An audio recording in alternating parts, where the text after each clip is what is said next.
ಆತ್ಮೀಯ ಸ್ನೇಹಿತರೆ ನಮಸ್ಕಾರ. ಗೆಳೆಯರೆ, ಕರ್ನಾಟಕ ಕುರ್ಚಿಯ ಕಾಳಗ ಕ್ಲೈಮ್ಯಾಕ್ಸ್ ಹಂತಕ್ಕೆ ಬಂದಿರೋದು ಗೊತ್ತಾಗ್ತಾ ಇದೆ. ಒಬ್ಬೊಬ್ಬ ನಾಯಕರು ಕೊಡ್ತಾ ಇರುವಂತಹ ಒಂದೊಂದು ಸ್ಟೇಟ್ಮೆಂಟ್ ಮತ್ತು ರಾಜ್ಯದಲ್ಲಿ ಆಗ್ತಾ ಇರುವಂತಹ ಡೆವಲಪ್ಮೆಂಟ್ಗಳನ್ನು ಸೂಕ್ಷ್ಮವಾಗಿ ಗಮನಿಸ್ತಾ ಇದ್ದರೆ ಕರ್ನಾಟಕ ಕುರ್ಚಿಯ ಕಾಳಗ ಈಗ ಅಂತಿಮ ಹಂತಕ್ಕೆ ಬಂದು ನಿಂತಿದೆ. ಹೈಕಮಾಂಡ್ ಎಲ್ಲವನ್ನೂ ಕೂಡ ತೀರ್ಮಾನ ಮಾಡಿದೆ. ಈಗ ಅಫಿಷಿಯಲ್ ಅನೌನ್ಸ್ಮೆಂಟ್ ಒಂದು ಬಾಕಿ ಇದೆ ಅನ್ನುವಾಗಲೇ ಕೆಲವು ಮಹತ್ವದ ಬೆಳವಣಿಗೆಗಳು ಆಗ್ತಾ ಇದ್ದಾವೆ. ಇಷ್ಟು ದಿನ ನಮ್ಮ ಸಿದ್ದರಾಮಯ್ಯ ಅವರೇ 5 ವರ್ಷ CM ಅಂತ ಇದ್ದಂತಹ ಸತೀಶ್ ಜಾರಕಿಹೊಳಿ ಅವರು ಈಗ ಏಕಾಏಕಿಯಾಗಿ ಉಲ್ಟಾ ಹೊಡೆದಿದ್ದಾರೆ. ಸಿದ್ದರಾಮಯ್ಯ ಅವರಿಗೆ ಸತೀಶ್ ಜಾರಕಿಹೊಳಿ ಅವರು ರಿವರ್ಸ್ ಹೊಡೆದಿದ್ದಾರೆ. ಅದರ ಜೊತೆಗೆ 31 ಶಾಸಕರ ಒಂದು ಪತ್ರ ಹೈಕಮಾಂಡ್ಗೆ ಸೇರಿದೆ. ಆ 31 ಶಾಸಕರು ಸಹಿ ಮಾಡಿರುವಂತಹ ಪತ್ರವನ್ನು ತೋರಿಸ್ತೀನಿ. ಹಾಗಾದರೆ ಗೆಳೆಯರೆ, ಆ ಪತ್ರದಲ್ಲಿ ಏನಿದೆ ಮತ್ತು ಕರ್ನಾಟಕ ಕುರ್ಚಿಯ ಕ್ಲೈಮ್ಯಾಕ್ಸ್ ಈಗ ಯಾವ ಹಂತದಲ್ಲಿದೆ ಅನ್ನೋದರ ಒಂದಷ್ಟು ಮಾಹಿತಿಯನ್ನು ಈ ವಿಡಿಯೋದಲ್ಲಿ ನಿಮಗೆ ಕೊಡ್ತಾ ಹೋಗ್ತೀನಿ.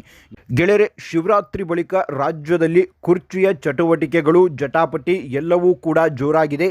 ಒಂದು ಕಡೆಯಿಂದ ಸಿದ್ದರಾಮಯ್ಯ ಬಣದ ನಾಯಕರು ಸಿದ್ದರಾಮಯ್ಯ ಅವರೇ 5 ವರ್ಷ CM ಅಥವಾ ದಲಿತ ಮುಖ್ಯಮಂತ್ರಿ ಆಗುತ್ತಾರೆ ಅನ್ನುವಂತಹ ಸ್ಟೇಟ್ಮೆಂಟ್ಗಳನ್ನು ಕೊಡ್ತಾ ಇದ್ರೆ, ಮತ್ತೊಂದು ಕಡೆಯಿಂದ DK ಬಣದ ನಾಯಕರು DK ಶಿವಕುಮಾರ್ ಅವರ ಪರವಾಗಿ ಬ್ಯಾಟ್ ಬೀಸ್ತಾ ಇದ್ದಾರೆ.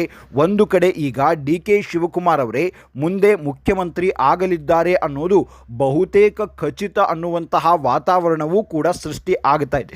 ಇದರ ನಡುವೆ ಸತೀಶ್ ಜಾರಕಿಹೊಳಿ ಅವರ ನಿಯೋಗ ದೆಹಲಿಗೆ ಹೋಗಿ ಬಂತು.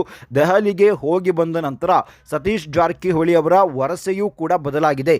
ನಿನ್ನೆ ಸತೀಶ್ ಜಾರಕಿಹೊಳಿ ಅವರು ಮಾಧ್ಯಮದವರ ಜೊತೆಗೆ ಮಾತನಾಡ್ತಾ ಇರಬೇಕಾದ್ರೇನೆ ರಣದೀಪ್ ಸಿಂಗ್ ಸುರ್ಜೇವಾಲಾ ಅವರ ಕರೆ ಬಂತು. ರಣದೀಪ್ ಸಿಂಗ್ ಸುರ್ಜೇವಾಲಾ ಅವರ ಕರೆ ಬಂದ ತಕ್ಷಣ ಮಾಧ್ಯಮದವರ ಮುಂದೆನೇ ರಣದೀಪ್ ಸಿಂಗ್ ಸುರ್ಜೇವಾಲಾ ಅವರ ಜೊತೆಗೆ ಸತೀಶ್ ಜಾರಕಿಹೊಳಿ ಅವರು ಮಾತನಾಡಿದ್ರು.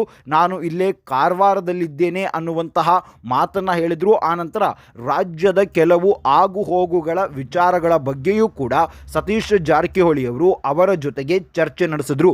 ಈ ಸಂದರ್ಭದಲ್ಲಿ ಸತೀಶ್ ಜಾರಕಿಹೊಳಿ ಅವರು ಕೊಟ್ಟಂತಹ ಆ ಒಂದು ಸ್ಟೇಟ್ಮೆಂಟ್ ಏನಿದೆಯಲ್ಲ, ಬಹಳ ಇಂಪಾರ್ಟೆಂಟ್ ಆಗುತ್ತೆ. ಏನು ಆ ಸ್ಟೇಟ್ಮೆಂಟ್? ಇಷ್ಟು ದಿನ ಸತೀಶ್ ಜಾರಕಿಹೊಳಿ ಅವರಿಗೆ ಮುಖ್ಯಮಂತ್ರಿ ಬದಲಾವಣೆಯ ವಿಚಾರವಾಗಿ ಏನಾದರೂ ಪ್ರಶ್ನೆಯನ್ನು ಕೇಳಿದಾಗ, ಈ ಹಿಂದೆಯೂ ಕೂಡ ಹಲವು ಬಾರಿ ಪ್ರಶ್ನೆಯನ್ನು ಕೇಳಲಾಗಿತ್ತು.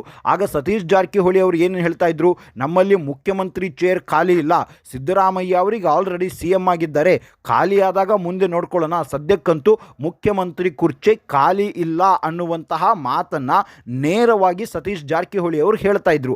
ಆದರೆ ನಿನ್ನೆ ಸತೀಶ್ ಜಾರಕಿಹೊಳಿ ಅವರು ಕೊಟ್ಟಂತಹ ಸ್ಟೇಟ್ಮೆಂಟ್ ಇದೆಯಲ್ಲ, ಅದು ರಾಜ್ಯ ರಾಜಕೀಯದ ಬಹಳ ದೊಡ್ಡ ಒಂದು ಸುಳಿವನ್ನು ಕೊಡ್ತಾ ಇದೆ. ಸತೀಶ್ ಜಾರಕಿಹೊಳಿ ಅವರು ಏನು ಹೇಳಿದ್ರು, ನಿನ್ನೆ ಇದೇ ವಿಚಾರವನ್ನೇ ಕೇಳಿದ್ರು. ಆನಂತರ ಅವರ ದೆಹಲಿ ಪ್ರವಾಸದ ವಿಚಾರ ಅದು ಎಲ್ಲವನ್ನೂ ಕೇಳಿದ್ರು. ಅದೆಲ್ಲವನ್ನೂ ಕೇಳಿ ಆದಮೇಲೆ ಸತೀಶ್ ಜಾರಕಿಹೊಳಿ ಅವರಿಗೆ ಒಂದು ಪ್ರಶ್ನೆ ಎದುರಾಯಿತು. ಮುಖ್ಯಮಂತ್ರಿ ಅಥವಾ ನಾಯಕತ್ವ ಬದಲಾವಣೆಯ ವಿಚಾರವಾಗಿ ಏನಾಗ್ತಾ ಇದೆ, ನಿಮ್ಮ ಅನಿಸಿಕೆ ಏನು, ನಿಮಗೆ ಬಂದಿರುವಂತಹ ಮಾಹಿತಿ ಏನು ಅಂತ ಕೇಳಿದಾಗ, ಬಜೆಟ್ ಅಧಿವೇಶನದ ನಂತರ ರಾಜ್ಯದಲ್ಲಿ ಏನು ಬೇಕಾದರೂ ಆಗಬಹುದು ಅನ್ನುವಂತಹ ಸ್ಟೇಟ್ಮೆಂಟನ್ನು ಕೊಟ್ಟಿದ್ದಾರೆ. ಅಂದರೆ ಸಿದ್ದರಾಮಯ್ಯ ಅವರೇ 5 ವರ್ಷ ಮುಖ್ಯಮಂತ್ರಿ ಕುರ್ಚಿ ಖಾಲಿ ಇಲ್ಲ ಅನ್ನುವಂತಹ ಸತೀಶ್ ಜಾರಕಿಹೊಳಿ ಅವರು ಈಗ ಬಜೆಟ್ ಅಧಿವೇಶನದ ನಂತರ ಏನು ಬೇಕಾದರೂ ಆಗಬಹುದು ಅನ್ನುವಂತಹ ಸ್ಟೇಟ್ಮೆಂಟನ್ನು ಕೊಡೋದು ನೋಡಿದ್ರೆ ಏನೋ ಒಂದು ದೊಡ್ಡದಾಗಿರುವಂತಹ ಬೆಳವಣಿಗೆ ಆಗಲಿದೆ ಅನ್ನೋದರ ಮುನ್ಸೂಚನೆಯನ್ನು ಕೊಟ್ಟಿದ್ದಾರೆ. ಇನ್ನು ಸತೀಶ್ ಜಾರಕಿಹೊಳಿ ಅವರು ಸಿಡಿದೇಳ್ತಾರೆ, ಒಂದು ವೇಳೆ DK ಶಿವಕುಮಾರ್ ಅವರೇನಾದರೂ ಮುಖ್ಯಮಂತ್ರಿ ಆದರೆ ಅಂತ. ಗೆಳೆಯರೆ, ನಿಮಗೆ ಹಲವು ಬಾರಿ ಈ ವಿಚಾರವನ್ನು ನಾನು ಹೇಳಿದ್ದೇನೆ. ರಾಜಕೀಯದಲ್ಲಿ ಯಾರೂ ಕೂಡ ಪರಮ ಮಿತ್ರರು ಅಲ್ಲ, ಯಾರೂ ಕೂಡ ಪರಮ ಶತ್ರುಗಳು ಅಲ್ಲ. ಈಗಲೂ ಕೂಡ ಅಂತಹದ್ದೇ ಒಂದು ಅಡ್ಜಸ್ಟ್ಮೆಂಟ್ ಆಗಿದೆ. ಏನು ಅಂತಹ ಅಡ್ಜಸ್ಟ್ಮೆಂಟ್ ಅಂದರೆ, ಸತೀಶ್ ಜಾರಕಿಹೊಳಿ ಅವರೀಗ ನೇರವಾಗಿ KPCC ಅಧ್ಯಕ್ಷ ಕುರ್ಚಿಯ ಮೇಲೆ ಕಣ್ಣಿಟ್ಟಿದ್ದಾರೆ. ಅದು ಕೂಡ ಈಗ ಸಾಕಾರಗೊಂಡಿದೆ. ಅಂದರೆ DK ಶಿವಕುಮಾರ್ ಅವರು ಮುಖ್ಯಮಂತ್ರಿ ಆಗೋವರೆಗೂ ನಾನು KPCC ಅಧ್ಯಕ್ಷ ಗಾದಿಯನ್ನು ಬಿಟ್ಟು ಕೊಡೋದಿಲ್ಲ ಅಂತ ಹೇಳ್ತಾ ಇದ್ರು. ಈಗ DK ಶಿವಕುಮಾರ್ ಅವರಿಗೆ ಮುಖ್ಯಮಂತ್ರಿ ಆಗುವಂತಹ ಕಾಲ ಸನ್ನಿಹಿತ ಆಗಿದೆ ಅನ್ಸುತ್ತೆ. ಹಾಗಾಗಿಯೇ ಸತೀಶ್ ಜಾರಕಿಹೊಳಿ ಅವರು ನೇರವಾಗಿ KPCC ಅಧ್ಯಕ್ಷ ಸ್ಥಾನದ ಮೇಲೆ ಕಣ್ಣಿಟ್ಟಿದ್ದಾರೆ. ಸೊ ಈಗ ಸತೀಶ್ ಜಾರಕಿಹೊಳಿ ಅವರಿಗೆ KPCC ಅಧ್ಯಕ್ಷ ಸ್ಥಾನವನ್ನು ಕೊಡುವ ಭರವಸೆಯೂ ಕೂಡ ಕಾಂಗ್ರೆಸ್ ಹೈಕಮಾಂಡ್ನಿಂದ ಸಿಕ್ಕಿದೆ. ಹಾಗಾಗಿಯೇ ಸತೀಶ್ ಜಾರಕಿಹೊಳಿ ಅವರು ಈಗ ಯಾರ ವಿರೋಧವನ್ನು ಕೂಡ ಕಟ್ಟಿಕೊಳ್ತಾ ಇಲ್ಲ, ಯಾರ ಪರವನ್ನು ಕೂಡ ಕಟ್ಟಿಕೊಳ್ತಾ ಇಲ್ಲ. ತಾವು ಒಂದು ರೀತಿಯಾಗಿ ತಟಸ್ಥರಾಗಿರುವಂತೆ ಸತೀಶ್ ಜಾರಕಿಹೊಳಿ ಅವರು ಈಗ ನಡೆದುಕೊಳ್ತಾ ಇದ್ದಾರೆ. ಯಾಕೆಂದರೆ ಅವರ ಸ್ಟೇಟ್ಮೆಂಟ್ಗಳು ಇತ್ತೀಚೆಗೆ ನಾವು ಗಮನಿಸಿದಾಗ ಗೊತ್ತಾಗುತ್ತೆ. ಇನ್ನೊಂದು ಕಡೆಯಿಂದ ಗೆಳೆಯರೆ, ಡಿ ಕೆ ಶಿವಕುಮಾರ್ ಅವರಿಗೆ ಕೆಲವು ವಿಚಾರಗಳನ್ನು ಕೇಳಲಾಯಿತು. ಡಿ ಕೆ ಶಿವಕುಮಾರ್ ಅವರು ದೆಹಲಿಗೆ ಹೋಗಿ ಬಂದಾಗಿನಿಂದ ಅವರ ವರಸೆಯೇ ಬದಲಾಗಿದೆ. ಡಿ ಕೆ ಶಿವಕುಮಾರ್ ಅವರ ವರಸೆ ಯಾವ ರೀತಿಯಾಗಿ ಬದಲಾಗಿದೆ ಅಂದರೆ, ಇಷ್ಟು ದಿನ ಡಿ ಕೆ ಶಿವಕುಮಾರ್ ಅವರು ಸಿದ್ದರಾಮಯ್ಯ ಅವರೇ 5 ವರ್ಷ ಮುಖ್ಯಮಂತ್ರಿ ಅಂತ ಹೇಳಿದಾಗ ಅವ್ರು ಏನು ಹೇಳ್ತಾ ಇದ್ರು, ಇಲ್ಲ ಹೈಕಮಾಂಡ್ ಇದೆ ನೋಡ್ಕೊಳ್ಳುತ್ತೆ, ಅವರೇ ಮುಖ್ಯಮಂತ್ರಿ, ಈ ರೀತಿಯಾಗಿ ಅವರು ಹೇಳ್ತಾ ಇದ್ರು, ಅಥವಾ ನೋ ಕಮೆಂಟ್ಸ್ ಅಂತ ಸೈಲೆಂಟ್ ಆಗಿಯೇ ಇರ್ತಾ ಇದ್ರು. ಆದರೆ ಈಗ ನೇರವಾಗಿ ಉತ್ತರವನ್ನು ಡಿ ಕೆ ಶಿವಕುಮಾರ್ ಅವರು ಕೊಡ್ತಾ ಇದ್ದಾರೆ. ಅದು ಕೂಡ ದೆಹಲಿಗೆ ಹೋಗಿ ಬಂದ ಮೇಲೆ. ಮೊನ್ನೆ ಏನು ದೆಹಲಿಗೆ ಹೋಗಿ ವಾಪಸ್ ಬಂದರಲ್ಲ, ಆ ನಂತರದಲ್ಲಿ ಡಿ ಕೆ ಶಿವಕುಮಾರ್ ಅವರ ಮಾತಿನ ವರಸೆ ಬದಲಾಗಿದೆ, ಅವರ ಮಾತಲ್ಲಿ ಕಾನ್ಫಿಡೆನ್ಸ್ ಹೆಚ್ಚಾಗಿದೆ. ಈಗ ಎಚ್ ಸಿ ಮಹದೇವಪ್ಪನವರು ದಲಿತ CM ವಿಚಾರವಾಗಿ ಡಿ ಕೆ ಶಿವಕುಮಾರ್ ಅವರಿಗೆ ಒಂದು ಟಾಂಗನ್ನು ಕೊಟ್ಟರು. ಅದಕ್ಕೆ ಟಕ್ಕರ್ ಕೊಡುವ ರೀತಿಯಲ್ಲಿ ಡಿ ಕೆ ಶಿವಕುಮಾರ್ ಅವರು ಮಾತನಾಡ್ತಾರೆ. ಏನು ಅಂದರೆ, ಎಚ್ ಸಿ ಮಹದೇವಪ್ಪ ಅವರ ನಮ್ಮ ನ್ಯಾಷನಲ್ ಲೀಡರ್ ಅಂತ, ಅವರಿಗೆ ಇಲ್ಲಿಂದನೇ ನಮಸ್ಕಾರ ಮಾಡ್ತೀನಿ ಅಂತ ವ್ಯಂಗ್ಯ ಆಡ್ತಾ ಹೋಗ್ತಾರೆ. ಅಂದರೆ ಇಷ್ಟರ ಮಟ್ಟಿಗೆ ಡಿ ಕೆ ಶಿವಕುಮಾರ್ ಅವರಿಗೆ ತಾನು ಅಧಿಕಾರ ಹಿಡಿಯೋದು ಕನ್ಫರ್ಮ್ ಅಂತ ಆಗಿ ಹೋಗಿದೆ. ಮತ್ತೊಂದು ಕಡೆಯಿಂದ ಸಿದ್ದರಾಮಯ್ಯ ಅವರು ಕೂಡ ಈ ವಿಚಾರವಾಗಿ ಬಹಳ ಸೈಲೆಂಟ್ ಆಗಿದ್ದಾರೆ. ಒಟ್ಟಾರೆಯಾಗಿ ಹೇಳೋದಾದರೆ, ಬಜೆಟ್ ಅಧಿವೇಶನದ ಬಳಿಕ ರಾಜ್ಯದಲ್ಲಿ ಏನು ಬೇಕಾದರೂ ಆಗಬಹುದು ಅನ್ನುವಂತಹ ದೊಡ್ಡ ಸೂಚನೆ ಸಿಕ್ಕಿದೆ. ಇದರ ನಡುವೆ 31 ಶಾಸಕರ ಪತ್ರ ಹೈಕಮಾಂಡ್ಗೆ ತಲುಪಿದೆ. ಆ 31 ಶಾಸಕರು ಯಾರು? ಡಿ ಕೆ ಶಿವಕುಮಾರ್ ಅವರ ಬಣದಲ್ಲಿ ಗುರುತಿಸಿಕೊಂಡಂತಹ ಶಾಸಕರು. ಅಂದರೆ ಮೊದಲ ಬಾರಿ MLA ಆಗಿರುವಂತಹ ಶಾಸಕರಿದ್ದಾರಲ್ಲ, ಉದಾಹರಣೆಗೆ ರವಿ ಗಾಣಿಗ ಇರ್ಬೋದು, ಆನಂತರ NC ಬಾಲಕೃಷ್ಣ ಇರ್ಬೋದು, ಆಮೇಲೆ ಶಿವಗಂಗಾ ಬಸವರಾಜು ಇರ್ಬೋದು. ಈ ರೀತಿಯಾಗಿ ಮೊದಲ ಬಾರಿಗೆ ಯಾರ್ಯಾರು ಶಾಸಕರಾಗಿದ್ದಾರಲ್ಲ ಅವರೆಲ್ಲರೂ ಕೂಡ ಹೈಕಮಾಂಡ್ಗೆ ಪತ್ರವನ್ನು ಬರೆದಿದ್ದಾರೆ ವಿತ್ ಸಹಿ. ಈಗ ನೀವು ನೋಡ್ತಾ ಇದ್ದೀರಲ್ಲ, ಇದೇ ಪತ್ರ ಗೆಳೆಯರೇ ಹೈಕಮಾಂಡನ್ನು ತಲುಪಿರೋದು. ಹೈಕಮಾಂಡ್ಗೆ ಡಿ ಕೆ ಶಿವಕುಮಾರ್ ಅವರು ಮತ್ತೊಂದು ಸ್ಟ್ರಾಂಗ್ ಮೆಸೇಜನ್ನು ಕೊಟ್ಟಿದ್ದಾರೆ. ಏನು ಆ ಸ್ಟ್ರಾಂಗ್ ಮೆಸೇಜ್ ಅಂತ ಹೇಳ್ತೀನಿ. ಮೊದಲಿಗೆ ಈ ಪತ್ರದಲ್ಲಿ ಏನಿದೆ ಅಂತ ಹೇಳ್ತೀನಿ.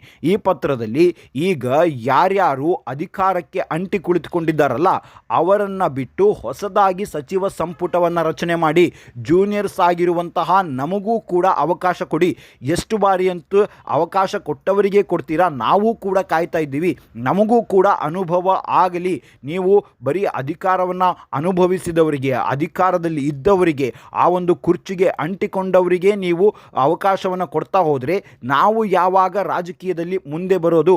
ಹಾಗಾಗಿ ಈ ಬಾರಿಯ ಸಚಿವ ಸಂಪುಟದಲ್ಲಿ ನಮ್ಮಲ್ಲಿಯೂ ಕೆಲವರಿಗೆ ಅವಕಾಶವನ್ನು ಕೊಡಿ ಅಂತ ಪತ್ರವನ್ನು ಬರೆದಿದ್ದಾರೆ.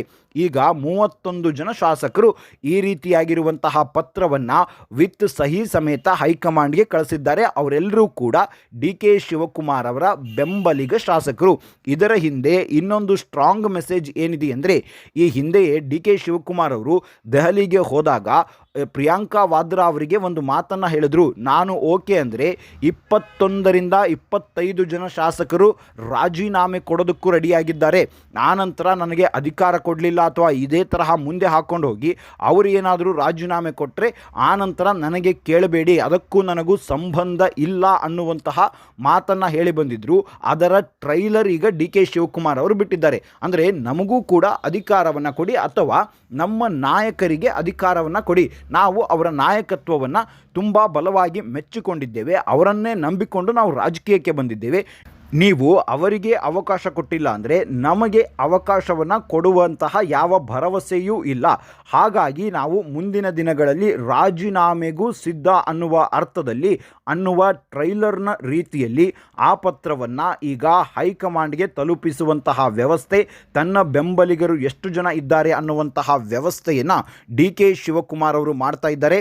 ಒಟ್ಟಾರೆಯಾಗಿ ಗೆಳೆಯರೆ, ರಾಜ್ಯ ರಾಜಕೀಯದಲ್ಲಿ ಈಗ ವರ್ಣರಂಜಿತ ಆಟ ಶುರುವಾಗಲಿದೆ. ಬಜೆಟ್ ಅಧಿವೇಶನದ ಬಳಿಕ ಅಸಲಿ ರಾಜಕೀಯ ಶುರುವಾಗಲಿದೆ. ನಿಮ್ಮ ಅನಿಸಿಕೆ ಅಭಿಪ್ರಾಯವನ್ನು ಕಮೆಂಟ್ ಮೂಲಕ ತಿಳಿಸಿ. ಮುಂದಿನ ವಿಡಿಯೋದಲ್ಲಿ ಮತ್ತಷ್ಟು ಮಾಹಿತಿಯ ಜೊತೆಗೆ ಬರ್ತೀನಿ. ಅಲ್ಲಿವರೆಗೂ ಜೈ ಹಿಂದ್, ಜೈ ಕರ್ನಾಟಕ.